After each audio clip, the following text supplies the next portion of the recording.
ಇನ್ನು ರಾಜ್ಯ ಪಠ್ಯಕ್ರಮದ 5, 8, 9 ಮತ್ತು 11ನೇ ತರಗತಿಗಳ ಪಬ್ಲಿಕ್ ಪರೀಕ್ಷೆಗೆ ಸುಪ್ರೀಂ ಕೋರ್ಟ್ ತಡೆಯಾಜ್ಞೆಯನ್ನು ಕೊಟ್ಟಿದೆ. ಈ ಪರೀಕ್ಷೆಗಳನ್ನು ನಡೆಸೋದು ಬೇಡ ಅಂತ.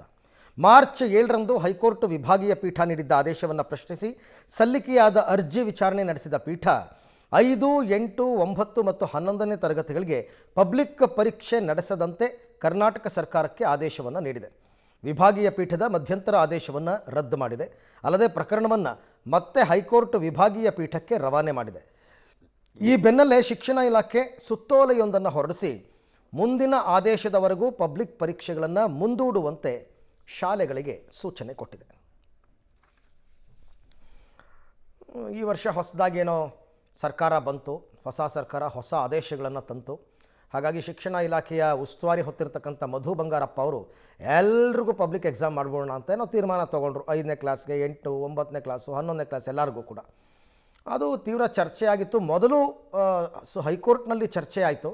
ಹೈಕೋರ್ಟ್ನಲ್ಲಿ ಮೊದಲಿಗೆ ಇದು ಬೇಡ ಅಂತ ಆಯಿತು, ರದ್ದು ಮಾಡಿ ಪಬ್ಲಿಕ್ ಪರೀಕ್ಷೆನ ಅಂತ, ಯಾವುದೋ ಏಕಸದಸ್ಯ ಪೀಠ.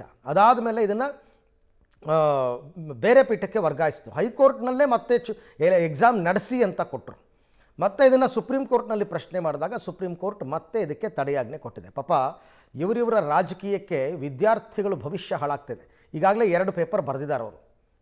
2 ಪೇಪರ್ ಈಗಾಗಲೇ ಬರೆದಿದ್ದಾರೆ ಪಬ್ಲಿಕ್ ಎಕ್ಸಾಮ್. ಈಗ ಎಕ್ಸಾಮ್ ಬೇಡ ಅಂತ ಕೋರ್ಟ್ ಹೇಳಿದೆ, ನಿಲ್ಲಿಸಬೇಕಂತೆ. ಅನಿರ್ದಿಷ್ಟಾವಧಿವರೆಗೆ ಪಬ್ಲಿಕ್ ಪರೀಕ್ಷೆಗಳನ್ನ ಮುಂದೂಡಿದಾರಂತೆ. ಹಾಗಾದರೆ ಅವ್ರಿಗೆ ಎಕ್ಸಾಮ್ ನಡೆಸೋದು ಬೇಡವಾ? ಅವ್ರುಗಳಿಗೆ ರಿಸಲ್ಟ್ ಕೊಡೋದು ಬೇಡವಾ? ಅವ್ರು ಪಾಸಾಗೋದು ಬೇಡವಾ? ಭವಿಷ್ಯವನ್ನು ಅತಂತ್ರ ಮಾಡೋದೇ ಶಿಕ್ಷಣ ಇಲಾಖೆಯ ಕೆಲಸವ ಅಂತ ಒಂದೊಂದು ಸರ್ತಿ ಅನ್ನಿಸ್ಬಿಡುತ್ತೆ.